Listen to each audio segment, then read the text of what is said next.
Welcome to today's episode, brought to you by the Women in Medicine Summit, a transformational CME conference happening September 13th to 14th at the Drake Hotel in Chicago. Engage in leadership programming, learn negotiation skills, receive on-site coaching and mentoring, and see who will win this year's I Stand With Her awards. This year, we're excited to offer unique programming that includes a special session on how using improv comedy can bring fun back into medicine. We also have financial sessions tailored to help you navigate the complexities of personal and professional finances. Discover ways to advance into leadership roles, combat burnout, and either reignite your love for your current role or find joy in a new career path. Don't forget our Friday evening gala, a highlight this year you definitely won't want to miss. Register now at womeninmedicinesummit.org and be part of the movement that is shaping the future of healthcare.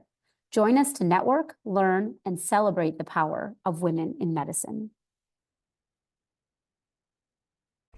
Today is a two-part episode. Part 1 dropped yesterday, October 16th, on Dr. Amy Vertrees' podcast, Business of Surgery series. I've really been enjoying Amy's podcast. It has lots of great content for all physicians, and you don't have to be a surgeon to enjoy her podcast. Dr. Vertrees is a veteran of the Army. She's a surgeon and certified life coach. She's also author of the book, Become the Boss MD. She started the Boss series to share the necessary skills that were not taught in residency. Dr. Vertrees was a complete joy to speak with. She is so insightful, has such energy about her, and I wish she was the surgeon I was calling all the time for my consults. I just loved talking with her, and I believe she has so much to teach us about how we can doctor better. Enjoy today's episode. Welcome to the Revitalizing Doctor podcast. We interview trailblazers in medicine that embody the Revitalize Women vision to empower women to innovate and influence medicine, to value authenticity, respect, and work-life harmony. We recognize the challenges in medicine, and we're committed to providing coaching-informed strategies to help you go from surviving to thriving. I am thrilled today to have Dr. Amy Vertrees with me. I have been hearing about her from all sorts of wonderful people that I've been bumping into at conferences that you've got to talk to Dr. Amy. And so here she is. She's here on the podcast. Welcome. Well, thank you, Dr. Austin. I appreciate being here.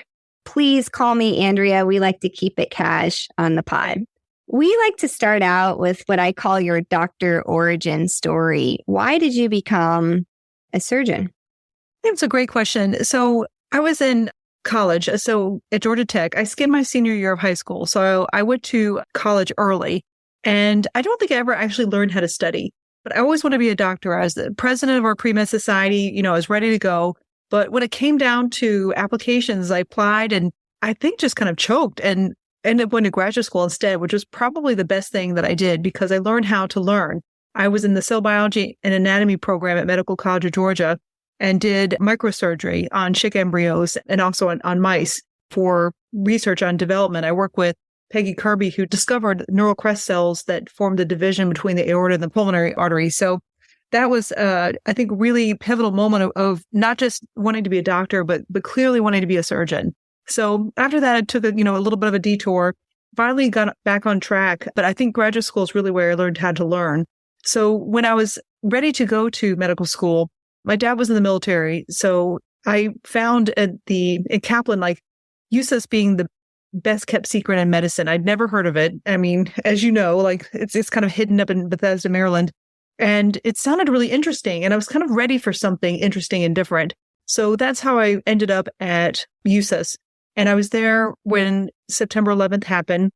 And in between our first and second year of medical school, we had to do a military experience. So we just knew what the military was like because we were commissioned officers in the military.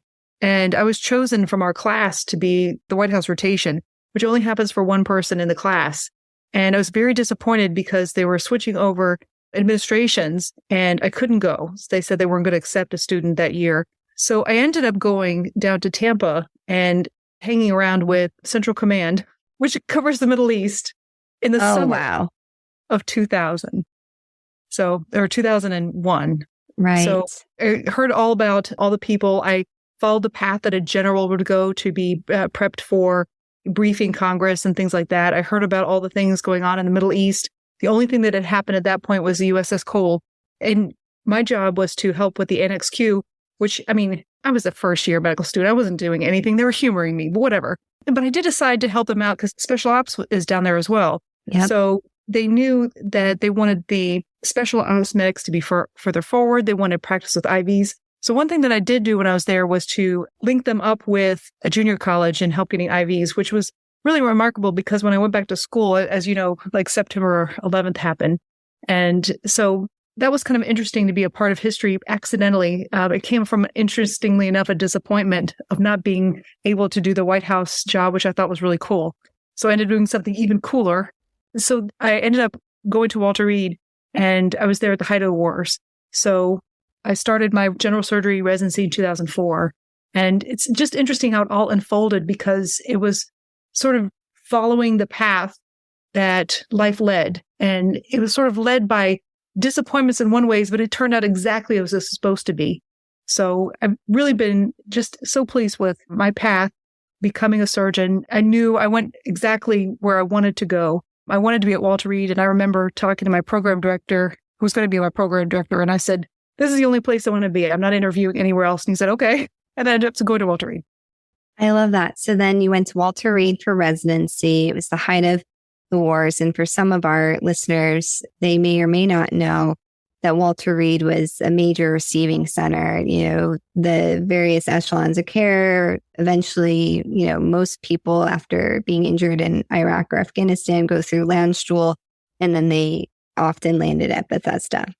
When I was there, I was in DC. So the Naval Medical Center and the Walter Reed Army Medical Center were separate at the time. It was only after I finished residency that we combined. Oh, that's right. That's right. And so I'm guessing, given the time that you were serving, you also deployed. I did. I went to Afghanistan twice and Iraq once. Wow. Did you do a full career, 20 years? No, I was in for 17 years. 17 years. Interesting. As a general surgeon, though, we were deploying every other year. And I had young kids at the time. I think I missed almost 2 years of their life. And at some point, it became a little bit too much. And so when my commitment was up after 7 years beyond residency, I decided to go into the civilian life for a bit. Right, right. So that's how you got into surgery. And then a lot of things happened that we're skimming over. I could do a whole episode on your deployments. Then you came back, and maybe it's a little bit like me. It's like, okay, I'm getting out of the military. My life's about to really begin, and it's going to be amazing. What happened? That's a great question because, the Boss Business of Surgery series started in 2015, and I was chair of our Young Surgeons Committee for the American College of Surgeons. And the beautiful thing about being in the DC area is that there's so many residencies there too. Our chapter was so robust, and I just worked with some amazing people, and we were frustrated trying to get people to meetings. And, I was looking ahead and wanting to get out of the military. And there were so many things that I just didn't know. I didn't know about contracts or negotiating, basic finance stuff. I had a fascination with all those, but I said, if I need to know it, other people probably do too. And our chapter was a little frustrated. People were coming to meetings. And so I said, you just have to have something to offer. So I did a few things for the chapter. I maintained the tradition of having our annual ABSITE review class. And so I ran that. Then I added oral boards coaching to help with that because it's always intimidating. And then I started these meetings, and I called it the Boss Business of Surgery series, saying we're going to talk about the business things that are not taught in residency. So that idea was born in 2015. And much like anything, when you're doing something that no one else is doing, it's a little intimidating. So I had a website, I had meetings, and they were in person. And it was still difficult, even with good value, to get people to come in person. So I was preparing for my third deployment, and it just kind of fizzled out a bit. And I didn't pick it up until 2020. So what happened in between? I mean, I've listened to some of your podcasts, and you talk about the importance of physicians being able to be advocates for themselves, to be able to have more agency. Did you always have that, or did you develop it? it was definitely, a development over time. I don't know if anyone else thinks this way, but I've always been just kind of interested in how things work and learning how the process works and all the things, even in the military, when coding wasn't all that important, I started realizing that that's how we get paid. That's our common language. And so I developed an interest in that and was always interested in finance and money and how things work. And I really liked influencing other people and leadership and, really figuring out how to make things work the best way they possibly can. So that was always an underlying interest. So that is kind of how it started. And so when I came into the civilian land, I had no idea what to expect. And I basically chose the job that mimicked what I really liked in my residency, which was at a community hospital. So the old Walter Reed that was in DC, the general surgeons did everything. And I had amazing training. I can't even really just underemphasize how important that was. I really felt well prepared for everything. We did a rotation at Andrews Air Force Base. And so there was another community experience. So when I got out of the military, I really wanted to be part of a community hospital. So I found the ideal location in Tennessee, and I really liked the hospital. And what was really frustrating to me was, the OR went great and all the things were going really well. But I found a lot of frustration with the clinic because I liked to know how things ran. I had ideas of how things could go. And that was my biggest source of frustration. And when I tried to make some changes, it was kind of like, you're just the doctor and you don't make any decisions. And of course, I'm like, yeah, no, I am the doctor. You need me. I'm the one who brings the business in. I'm the one who takes care of the patients. I'm the one who brings the business in. I went to school for all this time. I'm the one who should be making the decisions based on this. Not to minimize anyone's job. I think that there's a role for so many things. But when the physicians lost control of managing the patient flow and the experience and the treatment aspects of this, then that's the thing that worries me the most. And I think that happens more and more now. It's interesting because in 2020, my contract was about to be up because I joined an employed practice because that's what I was told everybody did. Yep. So, I got an interview for a private practice job and I thought, no one does that. So I didn't, ironically. I ended up taking the employed practice job and it was fine. That's the thing. It was fine. And then I started realizing fine was not good enough. I wanted great. I gave up good to go to great. So in 2020, a pandemic, why not just quit your job? Right. You joined the Great Resignation then. Yeah. Well, it was a little bit even before then. It was just sheer timing. My contract was up. And I talk about this, about how it was sort of a sudden decision. But, looking back, of course, it wasn't. I think a lot of these things are going on in our background. When we have this spark of interest, we look around and everything seems possible. Like, that's interesting. And I wondered, and I think we're all scanning around based on our interest and putting things in our back pocket, not even noting it. So when it came up and I was trying to make some changes in the clinic flow and personnel and things like that, and they said, no way. And I was like, well, I'm not going to do it. I'm not going to do it anymore. And they said, are you quitting then? And I was like, yes. Like with absolute certainty, like first time ever. It cracks me up to think about it. But it's so funny. And this is why I think it had to have been brewing for a while, because I did not feel any panic. I feel like I should have felt panic, but it felt free. It felt free. And I think that I was ready to take a chance. So I just drove around the block and I found a couple buildings and I said, this one, that one, or that one. I made some calls. And, before I knew it, I bought a building, renovated it, and had a clinic, a few months later.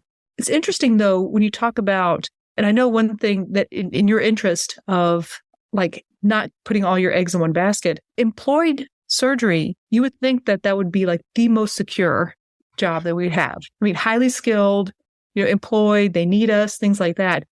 Interesting enough, when I left, I initially had two partners. One went to Nashville at his choice, and the other one had been around for a while. And I had been there for 3 years. And when I left, they decided to close the clinic. So the person that was there for a long time thought his job was secure, and it actually wasn't. They said, when she leaves, that we're going to close the clinic, which gave him 6 weeks notice to close down a, decade or some odd career. That's how medicine is being run these days. Yeah. A lot of us would have had almost like a survivor's guilt Was that hard when they said we're closing the clinic and then that impacted your colleague? Like, how did that, I mean, if you're able to share. So when they told me they were going to do that, I was like, well, that's not right. And I had intended to leave and go solo. I mean, I basically just decided I'm not going to do this, and my partner, we're very different. And, I wasn't trying to hurt him or anything like that. And when they told me, I immediately texted him. I was like, why don't you just join me? And so we did. So great. So it's a very happy ending. So then he joined your practice.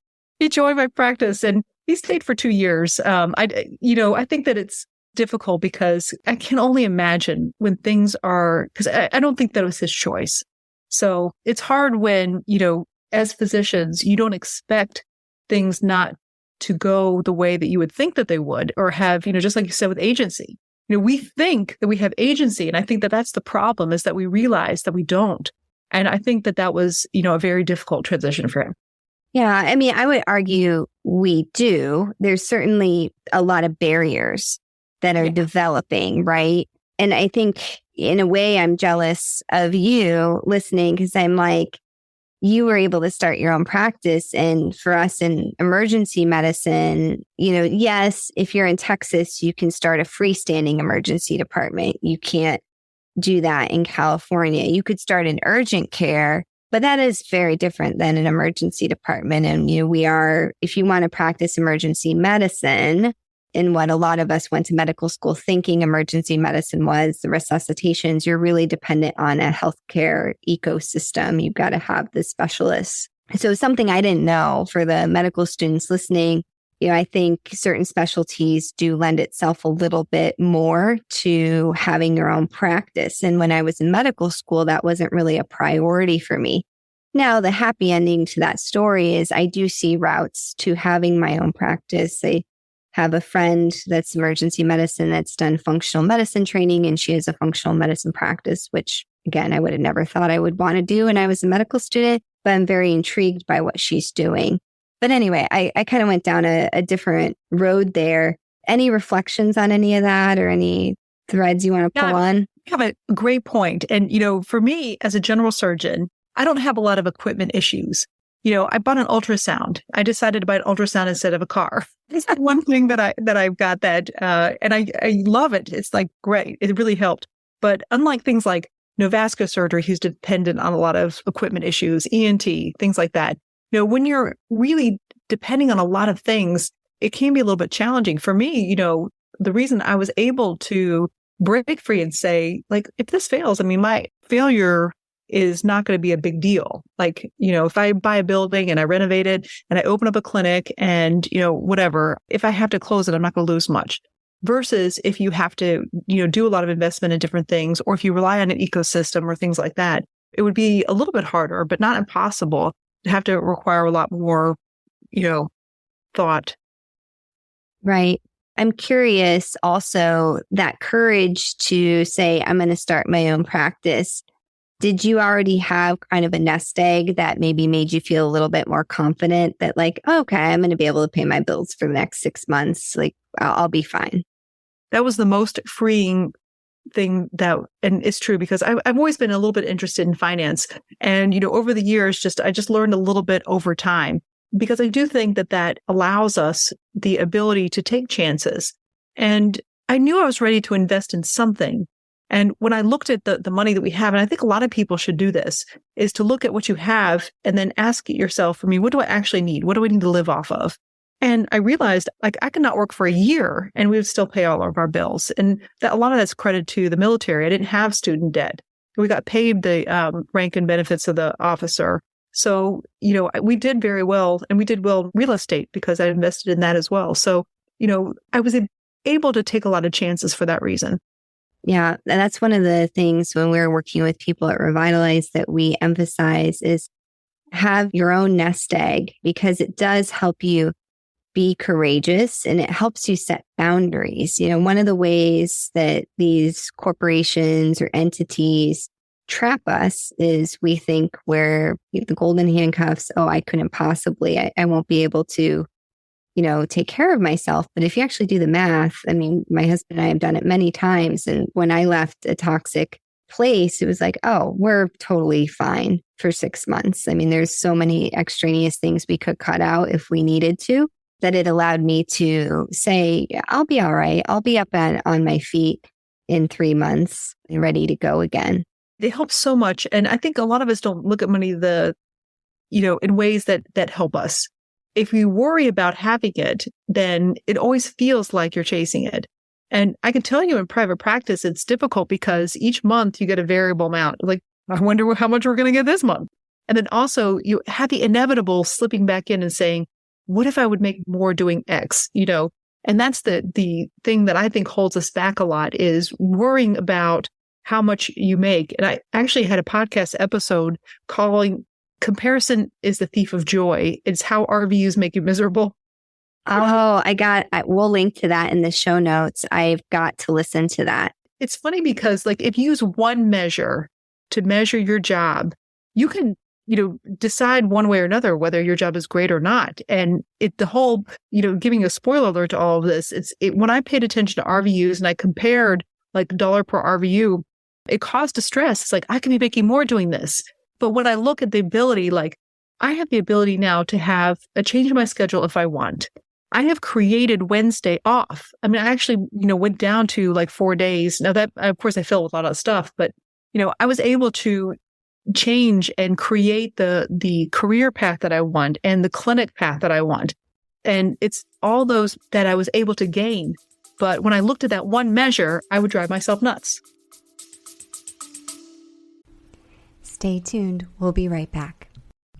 Are you a physician mom with school-aged children feeling utterly exhausted? My friend Dr. Sheeta Shaffi invites you to take a little time this summer to join her in a small, intimate group for meaningful conversations.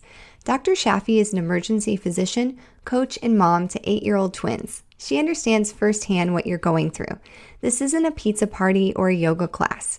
You'll meet for 2 one-hour sessions twice a month starting in July to help you move out of exhaustion, let go of mom guilt, and live a life you're not only proud of, but can truly enjoy.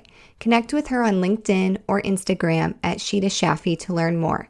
Sheeta is spelled Shideh, and Shaffi is spelled Shafie. You can also check the show notes for a link so you can connect with her there as well. Right. I'm guessing, knowing a little bit about you and your vibe, is you're able to practice surgery and care for patients in a way that you feel is right. Yes, without question. It would be very difficult for me to go to a time where I couldn't. I mean, I've always been interested in systems and checklists and additional educational material and really, making it patient focused. But I really do have the ability to create the patient experience that I would want if I were the patient or my family member was a patient.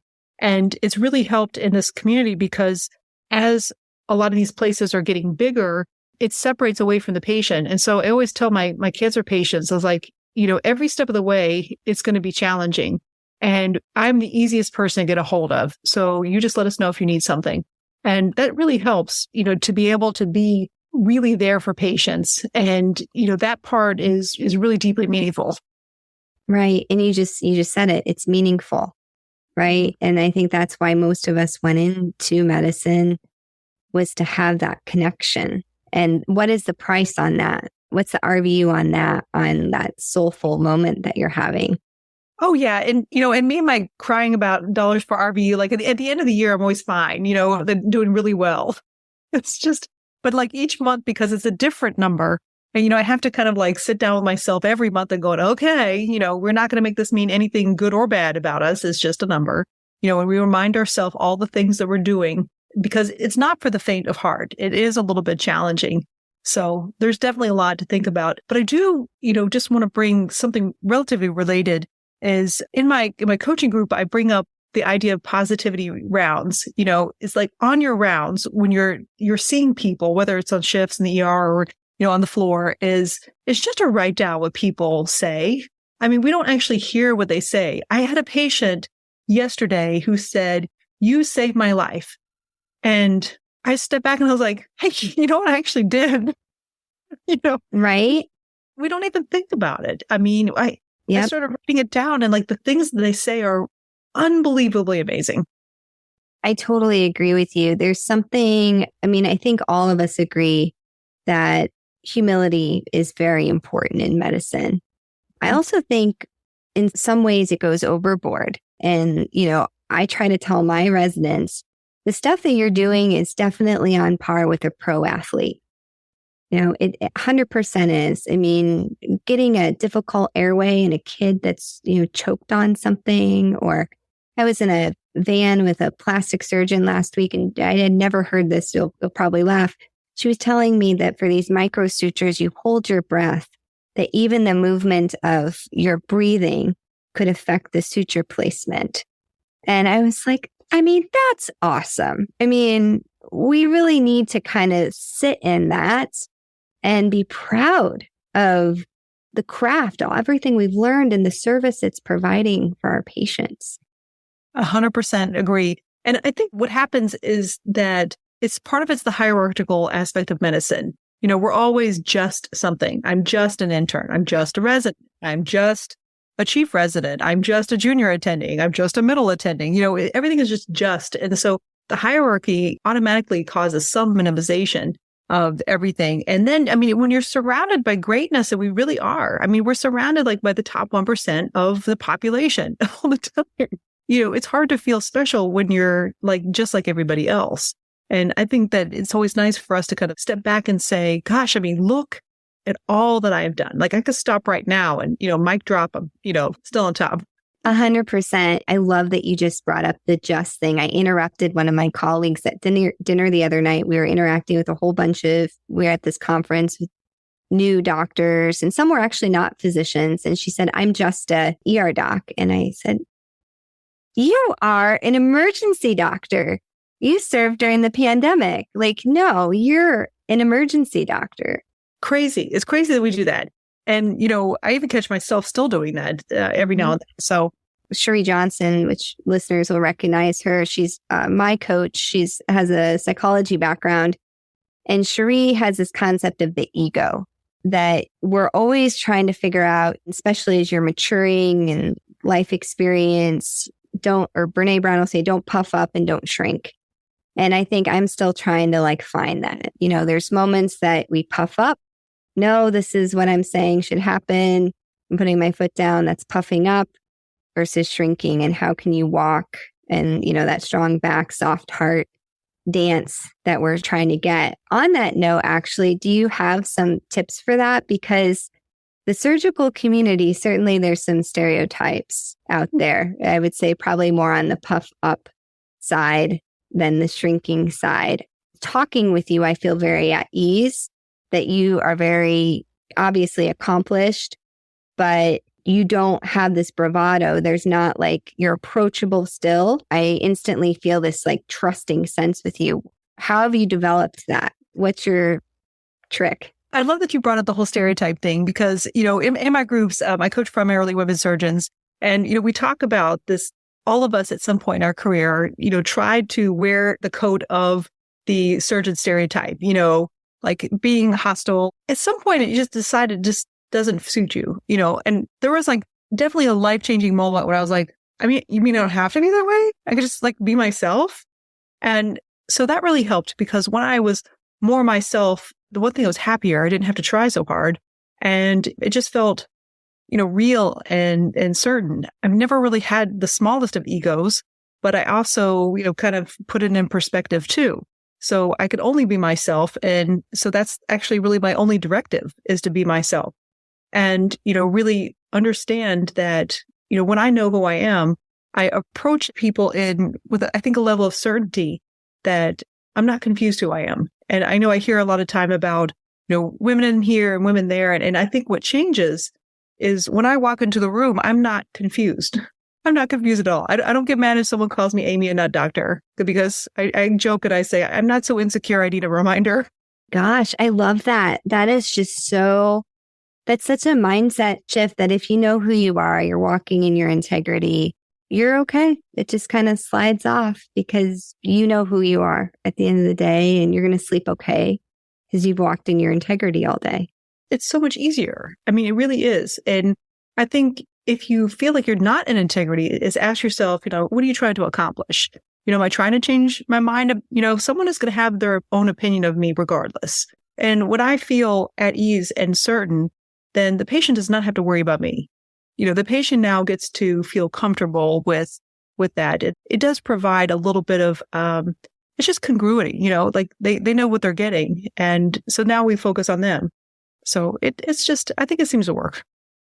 Well, for our listeners, this is really part one of a two-part conversation. So we're going to start wrapping up now, and then we're going to hop onto your podcast. Can you tell our listeners how to connect with you and about your podcast? And I'm sure somebody may want to reach out to you for coaching as well. So tell us all that, and then we'll see our listeners back on part two with your podcast. Sure. The best way to reach me is bosssurgery.com. So you'll find access to the podcast. That's the Boss Business of Surgery series. I'm about to drop my 100th episode, and there's lots of things from difficult partners to if you're dealing with a bad leader, how to deal with complications, how to stop hating clinic, physician marketing. There's all kinds of things. And I'm smart enough to pick great guests like Dr. Austin myself.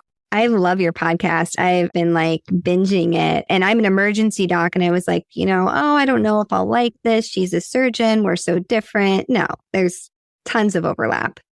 You're discovering our secrets that they're just people. And also, I think probably the best podcast guide is the Become the Boss ND Success Beyond Residency book that I have. So after it was about a year ago, I started pulling together a lot of lessons from the podcast and all the things I learned from coaching, and then put them into this 5-part book that also references a lot of the episodes too. So again, there's 100 now. So it helps really go through the lessons that we were not taught in residency. It's basically the book that I needed. And so my punchline for some of these is you can make your own mistakes, just don't make mine. Here's your guide. 100%. No, I love that. I'm working on my book too. And that's how I feel is I have this energy in me that I have to get this out as soon as possible, because you have so many of the same conversations. And it's not that I don't want to have those. I want to help everyone I can individually, but there's not enough time. Yes. And, sometimes it's just hearing something you already know, but it's said in a different way that somehow lets the key turn in a different way where something falls into place. It just clicks into place when you hear it a different way. So that's how I kind of pulled it all together, which is taking these lessons and making it easy to read. It's a breeze to read, and really just helping people understand some of the things that they need to know. I love it. Well, it's been a joy to have you on this podcast. We didn't even get to all the questions that I want to get to. The next time you come back, I do want to talk about surgeons and sleep deprivation. So I really think an important topic. So open invitation. Let's talk again soon. Invitation accepted. Thanks for listening to The Revitalizing Doctor, a project of Revitalize Women Physician Circle. Our mission is to connect women physicians and allies through innovative, value-based coaching methods that align trust, support, accountability, and skill development to ignite the courage and clarity necessary to take bold actions, create change, and thrive. If you're interested in working with us, check out our website at peoplealwayshcc.com/revitalize or email us at revitalizemmm.info@gmail.com. This podcast represents the views of our host and guest. It does not reflect the views of any institution we work for or with.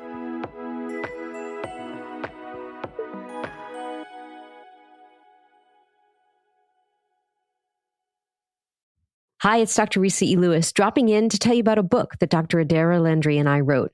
It's called Microskills, Small Actions, Big Impact. It's a business self-help book coming in 2024 by HarperCollins. Pre-order now. Microskills, Small Actions, Big Impact, wherever you buy your books.